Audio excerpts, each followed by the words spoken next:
Hello everyone, today I'm gonna tell you a video about mind map content AFL curriculum based on IS Nation. You can copy this into your mind map and turn each section into branches.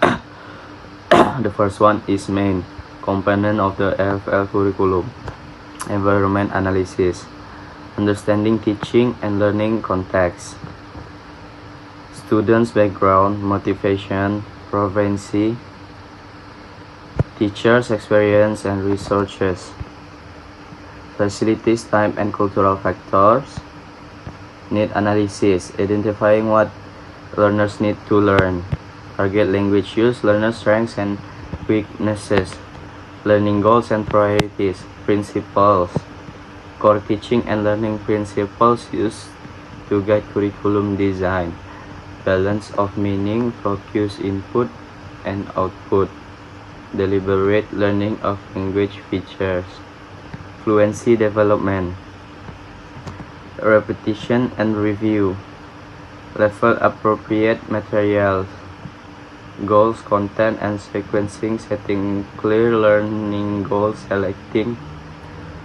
appropriate language content, organizing content in a logical order from easy to difficult, format and presentation, lesson format and teaching techniques, classroom activities, test types and teaching strategies, and then how materials are presented to students,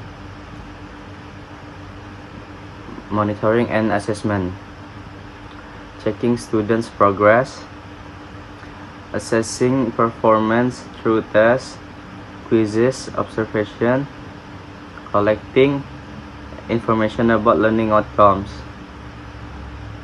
evaluation, evaluating the effectiveness of the curriculum, reviewing what works and what needs improvement, using evaluation result to revise the curriculum. 2. Relationship between components. All components are connected and form a continuous cycle.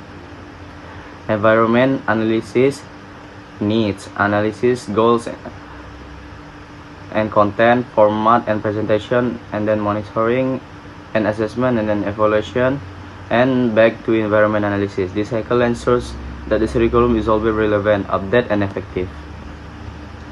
3. The importance of principles in national FL curriculum design. The curriculum must be balanced, either is not skills, fluency, or knowledge. Learning materials should match the learner's level. Activities should be meaningful and engaging. Repetition and review are as essential for mastery. Both input, listening, reading, and output should be balanced.